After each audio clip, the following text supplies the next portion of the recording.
మన తెలంగాణలో ఉన్న శివుని టెంపుల్స్లో one of the famous temple Vemulawada Sri Rajarajeshwara Swamy temple. దీన్నే దక్షిణ కాశీ అని కూడా పిలుస్తారు. ఈ టెంపుల్ రాజన్న సిరిసిల్ల డిస్టిక్లో ఉంది. అంటే అంతకుముందు కరీంనగర్లో ఉండేది. కొత్త జిల్లాలు క్రియేట్ చేసినప్పుడు దీన్నే రాజన్న సిరిసిల్ల డిస్టిక్గా మార్చారు. ఈ వేములవాడ టెంపుల్ కరీంనగర్ నుంచి 33 కిలోమీటర్స్ దూరంలో, జగిత్యాల నుంచి 39 కిలోమీటర్స్ దూరంలో ఉంటుంది. సో మనమైతే వేములవాడకి రీచ్ అయిపోయినాము. ఇక్కడ ఒక లాడ్జ్ అయితే తీసుకున్నాము ఫస్ట్. అయితే నేను మా ఫ్రెండ్ స్వామి వచ్చినాము ఇక్కడ వేములవాడకి. ఇక్కడ వేములవాడలో చాలా రూమ్స్ అండ్ హోటల్స్ అవైలబుల్గా ఉంటాయి. మేమైతే ఒక మంచి లాడ్జ్ తీసుకున్నాము. దీని కాస్ట్ వచ్చేసి 400 రూపీస్. చూడండి, ఇదే రూము. ఇట్లా చాలా హోటల్స్ రూమ్స్ ఉంటాయి మనకి ఇదే కాస్ట్లో. సో మేము ఇక్కడికి వచ్చి రెస్ట్ తీసుకొని ఫ్రెష్ అయిపోయి టెంపుల్ దగ్గరికి వెళ్దాం అనుకున్నాము. అంటే దర్శనం కోసం కాదు, జస్ట్ చూద్దామని. సో ఆల్రెడీ టెంపుల్ దగ్గరికి వెళ్ళే లోపు నైట్ అయిపోయింది. ఒకసారి చూడండి, ఇక్కడ డ్యాన్స్ చేస్తున్నారు. ఇట్లా వీళ్ళని శివసత్తులు అని పిలుస్తారంట.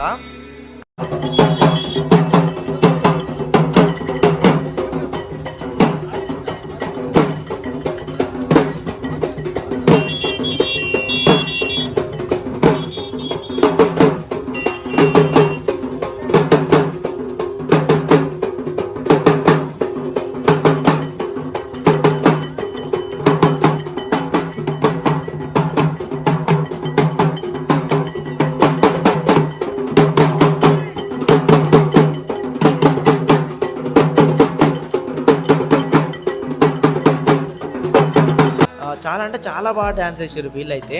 సో వీళ్ళు ఇక్కడ డ్యాన్స్ ఎందుకు చేస్తున్నారు ఇట్లా అనేది మీకు తెలుసుంటే ఇట్లా కామెంట్ చేయండి. మళ్ళీ నెక్స్ట్ డే రోజు ఎర్లీ మార్నింగే లేచేసి ఇంకా స్నానం చేసేసి ఫ్రెష్ అయ్యి టెంపుల్ దగ్గరికి అయితే వచ్చేసినాము. చాలా మంది జనాలు వస్తున్నారు ఈ టెంపుల్కి. ఇంకా మండే అయితే అసలు చాలా మంది ఉంటారంట ఇక్కడ. సో లోపలికి అయితే వెళ్దాము. ఈ టెంపుల్కి చాలా అంటే చాలా హిస్టరీ ఉంది. ఈ టెంపుల్ని చాళుక్యుల కాలంలో నిర్మించారని చాలా ఆధారాలు ఉన్నాయి. అండ్ అట్లనే దీని స్థల పురాణం ప్రకారం అర్జునుని మునిమనవాడైన నరేంద్రుడు ఒక ఋషిని చంపాడంట. అయితే బ్రాహ్మణ హత్య పాపము అని దాన్ని పోగొట్టుకోవడానికి అన్ని టెంపుల్స్ తిరుగుతూ వేములవాడ కూడా వచ్చిందంట ఆయన. అయితే ఇక్కడ ఉన్న ధర్మగుండంలో స్నానం చేసేటప్పుడు ఇక్కడ ఒక శివలింగం దొరికిందంట ఆయనకి. సో వెంటనే దాన్ని ఒడ్డుకి తీసుకెళ్ళి పూజలు చేశాడంట. సో వెంటనే శివుడు ప్రత్యక్షమే బ్రహ్మహత్య పాపం నుంచి విముక్తి ప్రసాదించాడంట. సో ఆ నరేంద్రుడు ప్రతిష్ఠించిన శివలింగమే ఇప్పుడు మనకి గర్భగుడిలో కనిపిస్తుంది. ఇదే ఈ టెంపుల్ హిస్టరీ. అయితే టెంపుల్లో మనం చూడాల్సింది ధర్మగుండము, అంటే కోనేరు. ఫస్ట్ అందరూ ఈ కోనేరు దగ్గరికి వచ్చి స్నానం చేస్తారు. చూడండి కోనేరు ఎలా ఉందో. ఈ కోనేరులో కూడా 3 దిక్కుల్లో 3 మండపాలు కనిపిస్తాయి. సో ఇక్కడ స్నానం చేసేసి టెంపుల్ లోపలికి వెళ్ళాలి. అండ్ అట్లనే ఇక్కడ పక్కకి గుండు కొట్టించుకుంటారు చాలామంది పిల్లలు, ఇంకా చాలామంది బాయ్స్ అయితే ఇట్లా గుండు కొట్టించుకొని ఫ్రెష్ అయ్యి వెళ్తారు. చూడండి, మనం టెంపుల్ లోపలికి అయితే వచ్చేసినాము. చూడండి ఎంతమంది జనాలు వచ్చారు ఇక్కడికి. మండే అయితే ఇంకా చాలా మంది జనాలు వస్తారని చెప్తున్నారు అందరూ. ఇంకా ఈ టెంపుల్ లోపల చాలా చిన్న చిన్న టెంపుల్స్ ఉంటాయి. సో ఫస్ట్ లోపల దర్శనం అయ్యాక ఇవన్నీ కూడా దర్శించుకోవచ్చు. చాలా పెద్దగా ఉంటుంది లోపల. అండ్ లోపల ఆవులు కూడా కనిపిస్తున్నాయి కదా మీకు.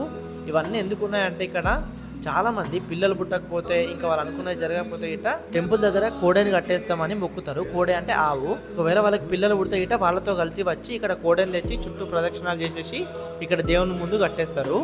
అంటే అప్పట్లో అందరూ వాళ్ళ ఇంటి నుంచి వాళ్ళు పెంచుకున్న కోడెని తెచ్చి కట్టేసేవారు. బట్ ఇప్పుడు ఇక్కడ టెంపుల్ దగ్గరనే దొరుకుతున్నాయి. ఒక్కదానికి 200 రూపీస్ ఉంటుంది. టికెట్ తీసుకుంటే ఒక కోడెని ఇస్తారు.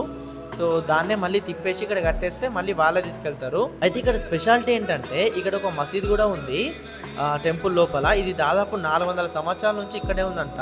అప్పట్లో ఒక ముస్లిం భక్తుడు ఈ టెంపుల్లో ఉండేవాడంట. అయితే ఆయన చనిపోవడం వల్ల ఇక్కడే మసీదుని కట్టారంట. చాలా మంది శివుని దర్శించుకున్న తర్వాత ఈ మసీద్ దగ్గరికి కూడా వెళ్ళి మొక్కుతున్నారు. సో ఇదంతా కూడా టెంపుల్ లోపల మొత్తము చూడండి ఎట్లా ఉందో. అయితే మళ్ళీ టెంపుల్ బయట కూడా కొన్ని ఉపాలయాలు ఉన్నాయి. మెయిన్గా టెంపుల్ బయట నుంచి వెళ్తే మనకు కనిపిస్తాయి ఇవన్నీ కూడా. సో టెంపుల్ బయటికి వెళ్తే మనకు కనిపిస్తాయి అవన్నీ. చూడండి, ఇది టెంపుల్ ఎగ్జిట్. ఇట్లా బయటకు వచ్చేయాలి. వచ్చిన తర్వాత ఇక్కడ ప్రసాదాలు అమ్ముతారు. అండ్ ఇక్కడ టికెట్స్ కూడా ఇక్కడనే ఇస్తారు. చూడండి, ఇది టెంపుల్ వెనకాల సైడ్. ఇటు కూడా కమాండ్స్ కట్టారు చూడండి. మధ్యలో శివుని విగ్రహం కూడా కట్టారు. చాలా బాగుంది. చాలా మంది ఇక్కడికి వచ్చి ఫొటోస్ కూడా దిగుతున్నారు. ఇటు నుంచి మనం నాగేశ్వర స్వామి టెంపుల్, ఇంకా బద్దిపోచమ్మ టెంపుల్కి వెళ్ళొచ్చు.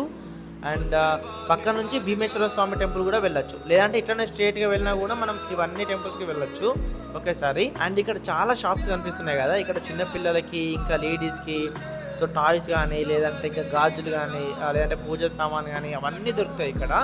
సో ఇదే బద్దిపోచమ్మ టెంపుల్. రాజరాజేశ్వర స్వామిని దర్శించుకున్న తర్వాత మళ్ళీ ఇక్కడ బోనం తీస్తారు, లేదంటే ఇంకా ఇక్కడ కోళ్ళని కానీ మేకల్ని కానీ ఇట్లా కోస్తారు. తర్వాత దీని ముందు మనకి నగేశ్వర స్వామి ఆలయం ఉంటుంది. ఇది కూడా చాలా బాగుంటుంది పీస్ఫుల్గా టెంపుల్. సో వేములవాడకు వచ్చిన వాళ్ళు ఈ టెంపుల్ కూడా వస్తారు. ఈ టెంపుల్లో దర్శనం చేసుకున్న తర్వాత నెక్స్ట్ భీమేశ్వర స్వామి టెంపుల్ ఉంటుంది. అంటే ఇక్కడ నుంచి కొంచెం ముందుకు వెళ్తే కనిపిస్తుంది మనకి భీమేశ్వర స్వామి టెంపుల్. నిజంగా నాకు ఈ వేములవాడలో ఈ భీమేశ్వర స్వామి టెంపుల్ చాలా బాగా నచ్చింది. టెంపుల్ లోపల భీమేశ్వరుడు అంటే శివుడు చాలా పెద్దగా ఉంటాడు. టెంపుల్ లోపల అసలు ఆ కట్టడం చూడండి ఎట్లుందో. ఈ టెంపుల్ని చాలా న్యాచురల్గా ఉంచారు, అంటే ఏం చేయలేదు. అది నాకు చాలా బాగా నచ్చింది. బయట కూడా ఇట్లా లింగాలను పెట్టి ఉంది, చాలా బాగుంది టెంపుల్. ఇక్కడ కొన్ని విగ్రహాలు కూడా ఉన్నాయి చూడండి టెంపుల్ ముందు. అండ్ టెంపుల్ బయట చూడండి ఇక్కడ కింది పక్క కనిపిస్తున్నాయి. ఇవి కూడా కొన్ని డిజైన్స్, ఇంకా చిన్న చిన్న విగ్రహాలు కూడా కనిపిస్తున్నాయి. చూడండి మనం చూస్తేనే ఇది ఎంత పాతదని అర్థమైపోతుంది. నాకైతే చాలా బాగా నచ్చింది ఈ భీమేశ్వర స్వామి టెంపుల్. సో మీరు ఒకవేళ వేములవాడకి వస్తే మాత్రం ఈ టెంపుల్ని అస్సలు మిస్ అవ్వద్దు. సో ఈ భీమేశ్వర స్వామి టెంపుల్ని అసలు మిస్ అవ్వద్దు. This is all about Vemulawada. మీరు ఈ వేములవాడ రాజరాజేశ్వర స్వామి టెంపుల్కి వచ్చారా? వస్తే మీకు ఎట్లా అనిపించిందో కామెంట్ చేయండి. సో ఈ వీడియోని మీ ఫ్రెండ్స్ అండ్ ఫ్యామిలీకి షేర్ చేయండి.